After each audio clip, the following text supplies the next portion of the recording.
Welcome to NFL Daily, where we're still riding high after taking Tyler Shuck as a road underdog last week. I'm Gregg Rosenthal. I'm here in the Chris Wesseling podcast studio with my friend Cynthia Frelund, who is riding high off the fumes of some confusing jet lag since this show last week. She's gone to Berlin. She's come back, and she's probably on like her fourth or fifth show this week already back here. So welcome back. Thanks. That was a quick trip. It was cool. Good game. I mean, it was finally. Yeah. I mean, overtime, but the fans were amazing. They all 70,000 of them stayed in their seats for 30 minutes after the game. So we're going to do 3 picks each against the spread. It's what we do every week. But tell me a little bit about Berlin. Like any vibes, any thoughts on Berlin? Yeah, great. I hadn't been there since I was 8. Okay. A little kid, right? So it doesn't count. But we chiseled away the Berlin Wall with my family, and it was a very impactful memory left on me. And to see how the people are so nice there, and so, but I'm not gonna lie, I'm exhausted. Yeah, I gotta get there. As you mentioned on the show many times, my brother spends a lot of time over there. He's actually a citizen. Got that through reparations. Let's make picks. So last week, thank you to Tyler Shuck. Yeah, Tyler Shuck, really. To the Rams, and no thank you to myself for going against my Patriots. That was my one loss. I believe, have a 6-week winning streak here. I did 2 and 1 last week. On me. You went 1 and 2 last week, so you're gonna rebound this week. I can feel it. And should I go first? Or you definitely need to go first. Okay. I only had one. Well, that's not true. I had 2 games I feel pretty strongly about.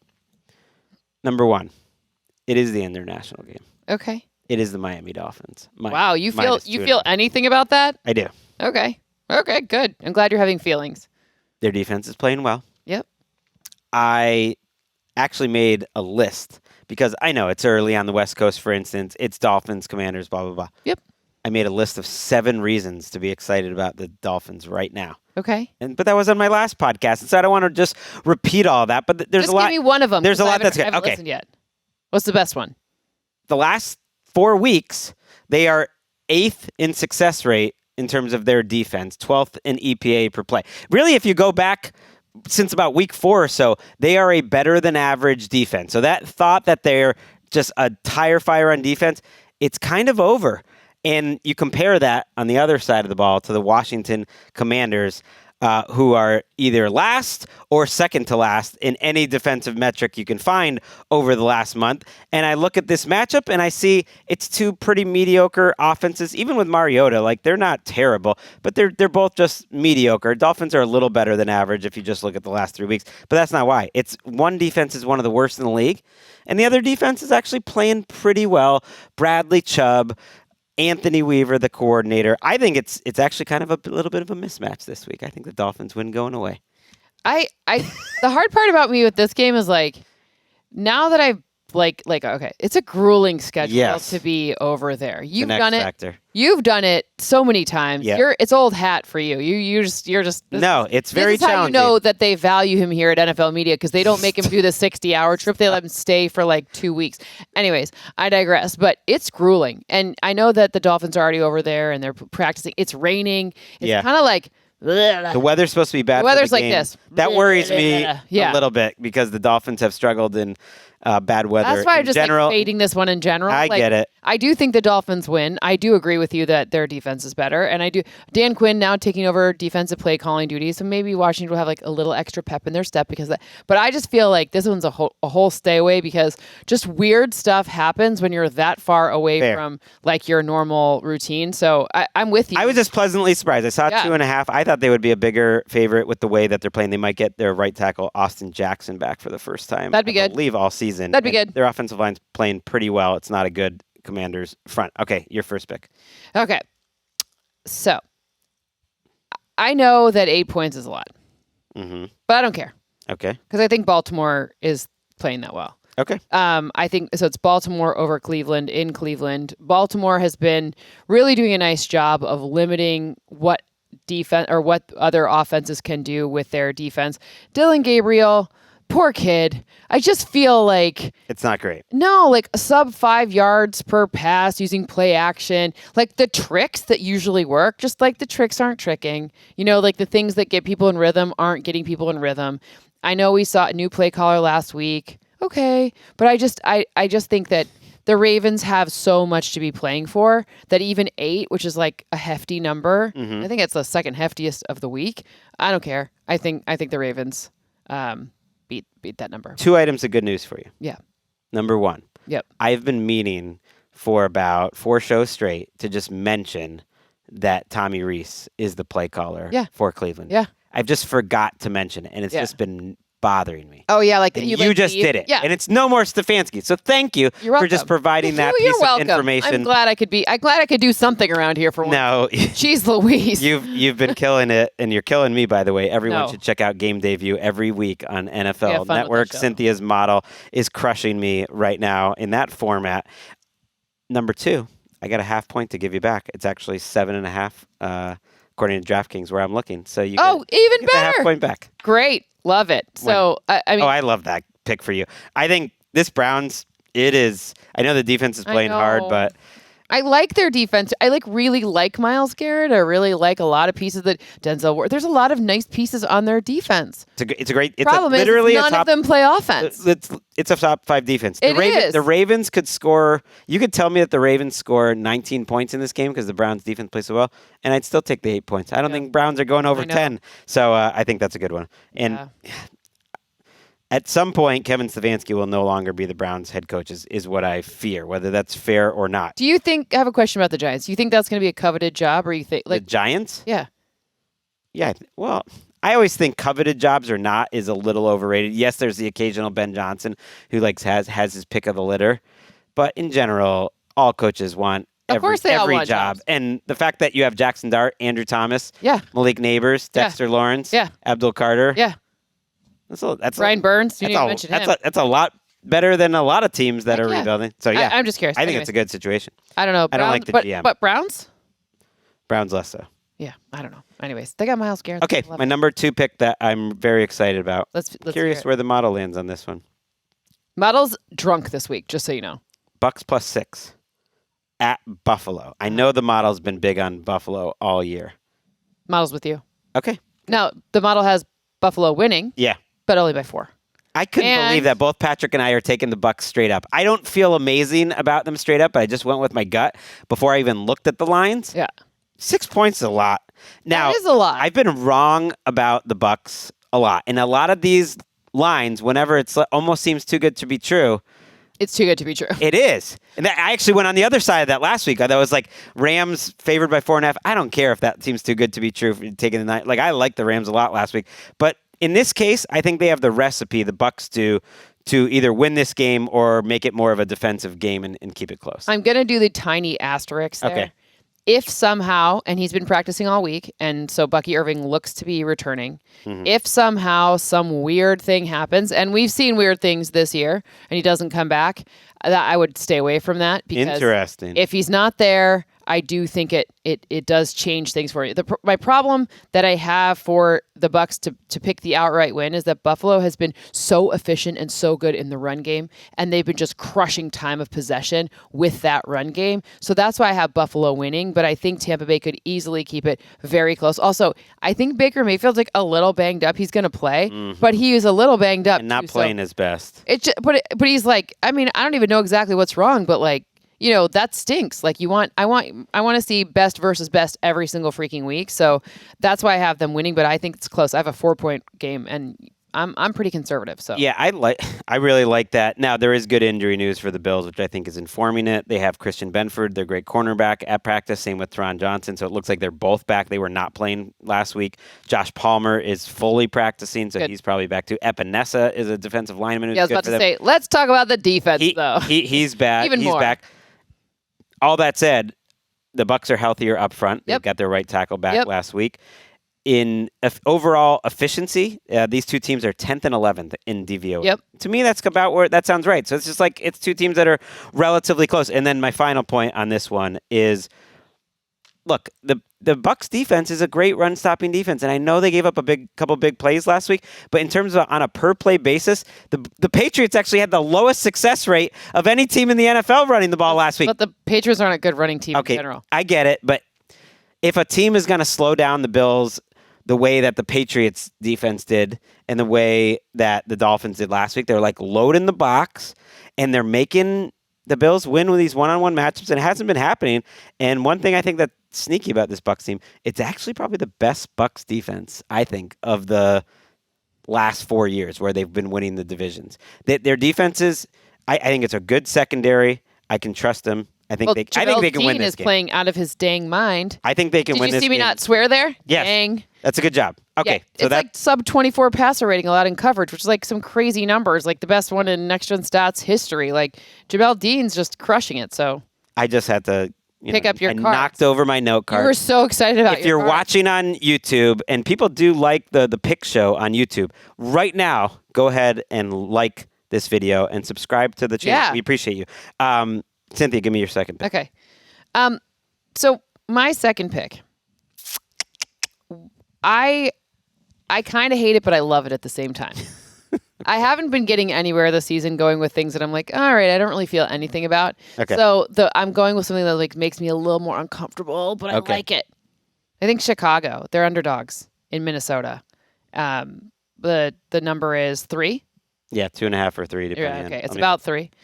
It doesn't matter. I'll give you 3. I have them winning. The Gregg book is so giving I me 3. don't care. I have them winning, right? Okay. So my point is if you're saying that I have it at 3. Actually, you're right. Okay, so you're giving me a field goal. Yeah. And I have them winning. Yeah. It makes me a little uncomfortable because field goal, schmield goal, we know. But I do think that this team, if you look just at how Caleb Williams has performed against the blitz, what's going on in the run game for the Bears, those two things alone, I think this could be a very good opportunity for the Bears to get back that one game that they dropped to the Vikings. What was it, week 1? Yep. Way back in week 1. So I think the Bears win this one. I have the Bears winning straight up too. All 3 of us do, me, you, and Patrick. That's a recipe for disaster. A little surprised. Yeah.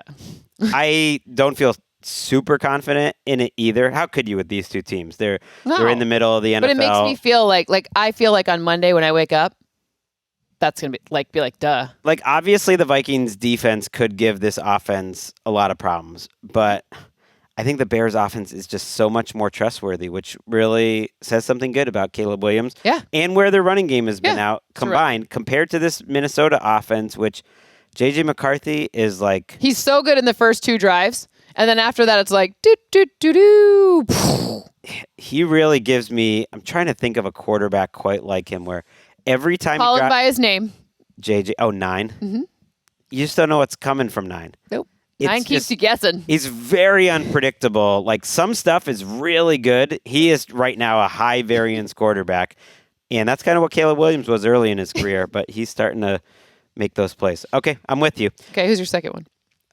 I gave you 2. I gave you the Bucs. Or I third gave you one, the rather. Dolphins. Sorry. And I'll tell you, because Chicago was on my longer list of ones I kind of liked, so I agreed with you there. There's another one, which it's just the same reasoning. It's not going to be my third pick, but that I kind of liked, which is I have Seattle winning straight up. I think you do too. I do. Is that your third pick? No.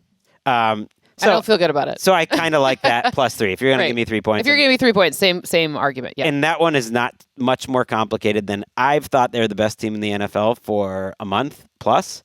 Like, if I had to pick one. And so if you give me who I think is the best team in the NFL 3 points, I'll just take it. But I don't feel great about it because that's how good the Rams are. Right. And it's a division game. Who knows? Third one.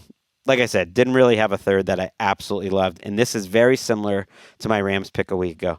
I know that 5.5 looks big for the Steelers, but a division matchup.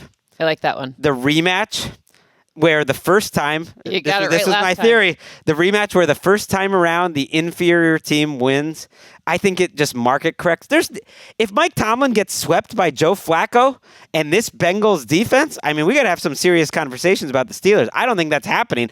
And I actually think this time around, some of these crazy numbers of Flacco under pressure, which are horrible, will actually come back to haunt them. And I know he's been excellent overall, but it was kind of a miracle they got back in that Bears game. And I think this Steelers pass rush will give him lots of problems. And actually, this could be a very one-sided game that they rebound from that performance against the Chargers. And Jalen Warren runs the ball really well. Most important, more than anything, they're playing the Bengals defense, the worst defense in the league. They're not going to beat them twice. I take them to win by more than 5.5, the Pittsburgh Steelers. Mine's right around 5.5. Okay. For some, but so I like it. Like my gut totally agrees with you. I kind of hate, like I told you, the model's a little drunk this week, so it's not one that I feel super strongly about. Except that Pittsburgh will win this game. I feel good about that. The way that they can get heavy in terms of their offense and run the ball, and Mike Tomlin talked about it this week. He wants Jalen Warren to have even more of the workload. Yep. I love that, and I just think it's going to be effective coming out of a bye. You know how, of course it is. Like good coaching staffs, you say coming out of a bye, Andy they're Reid. going to fix things. Yeah, Andy Reid's 12-4 coming out of a bye. What are they going to do? 22-4? Like McDermott, he made some adjustments a few weeks ago, and it really worked out for a couple weeks. I actually feel the opposite about the Bengals. You give them a week to think about it and make some changes, it's actually going to get worse. And so that's another reason why the Steelers are going to win. All right, your final pick. Look, this is another one that I'm just going with being a little uncomfortable in this week. That's my new strategy. 7 points. Houston over Tennessee. Okay, and I think it's down to 6. So Great. It's even better for you. Even down a better whole point. for me. I've been monitoring that throughout the day. We taped this on Thursday. Yep. And CJ Stroud effect. It was 7 all week. Fell to 6.5. Now it's all the way to 6. So that's because CJ Stroud has been ruled out. Officially out. You know who doesn't care about that? Davis This girl. Mills. Oh, okay. Well, also Davis Mills. Yeah. In his neck. But but part of what I like about this one has absolutely nothing to do with Houston's offense. It's really everything to do with the fact that Houston's defense is just like so scary. I understand they gave up a lot of points to Jacksonville. I know division games. It was misleading. There was short fields and punt returns, weird, right? And turnovers. Yeah, it's you like have their to actually defense played watch awesome. that game. Yes. Yeah, and if you watch what happens in the passing situations against the the Texans defense could do the scoring here. Maybe they could play offense. Like who knows? Like it doesn't even matter. But ultimately, I just feel pretty strongly that Houston is trying to make a case for the playoffs. They know they kind of started the season a little not so great, and they've really turned it up. If you look over the past couple of weeks, where do they rank since their bye in passing yards per game? They're right up there amongst the league's best, which is very surprising to me because when I watch, I'm not thinking like, wow, they're dicing them up. But you got to look at the aggregate and what's happening and Nico Collins' effect. Like he was so good last week. Exactly. So I don't think there's anyone on Tennessee's defense in the secondary that scares me against a guy like Nico Collins. Are you kidding me? Absolutely not. I totally agree. And I watched that game and I thought, their running game is actually coming together. It was really important in that comeback. They actually stayed patient with the run. Yeah. Woody Marks and Nick Chubb. And I'm not saying it's going to be great, but they're also getting 2 offensive linemen back this week. Yep. They were short, who's their best offensive lineman, Titus Howard, who I got to trust the local people. The local beat writers have been saying he might be their best offensive player. Like he has played like a Pro Bowler on a team where the rest of the offensive line has really struggled. He's played well. I mean, I like I like the beat writers too, and I'm happy he's back. But I don't know. It just makes me a little uncomfortable because weird things happen in division 6 is a lot. I saw that, and that one is sort of like too good to be true to take the Titans. But I get it, and here's why. I did a little math while you were talking. You're not the only mathematician around here. It's coming from my Economist, job, people. Modeler. So the over/under is 37.5, right? So if the spread is 6, that would put the the Titans team total around 15.5, 15.5 or 16, depending on how they do it. Whatever the Titans team total is, I love that this week. Under. Oh, they are not you're getting. Going to score. No. 17 I'm saying, points. like, Got it. Yeah. I could. This kind of like I was talking about with the Steelers. Yep. You could tell me the Texans only scored 20 points. I'll take that. That would I think this could very well be 17-6. Yep. Or 20-6. Yep. And the 6 is actually like. That'd be moving it down the field a little bit for what we've seen. I think the team total could be outrageously low for the Titans. Is that a good job, Titans? No. I think as jobs go, I think Cam Ward's a plus. Love Cam Ward. Relatively, but also unproven. Very unproven, but what are you supposed to do? I mean, the poor kid's been... You remember all those interesting core pieces I mentioned on the Giants? Yeah. Okay, who are they on the Titans? Cam Ward? Cam Ward. Oh, you got Jeffrey Simmons? I like Tajay Spears as like a backup. You didn't like Jeffrey Simmons? You didn't respond to that. He's like 31 or he's good. Listen, Or sometimes we get better as we age in certain ways. 30. Nope, no, we don't in football. No, Cynthia, you absolutely have. You've got so many jobs. Check her out on her YouTube channel, Numbers Game. Mm-hmm. Also, your guy Logan Ryan, who you do a show with. Logan is a star. Popping up in the Tony Romo Let me booth say, last of week. all of the surprise guests last week, Yes. no one was better than Logan. That is really well said. I was like, hey, that's Cynthia's co-host. If he can get in the booth with Jim Nantz and Tony Romo, maybe I can too. Exactly. I'm your co-host. I mean, that was also his bowl game, right? Because he played for both teams, blah, blah, I blah. see. And he went and asked a shadow. That's What cool. a good human. That's great. It's smart to do, and that's always a good recommendation before we say goodbye to we give younger career listeners advice out as well. there. If you're in a place where someone's doing the job you want to do, just start following them around, and then just start doing the job you want to do, even if no one asks you, and eventually they just kind of give it to you. Maybe. Why are you laughing? It's kind of true. It's kind of true. More or less is good advice. We will be back on Sunday night with the Week 11 recap. We will see you then.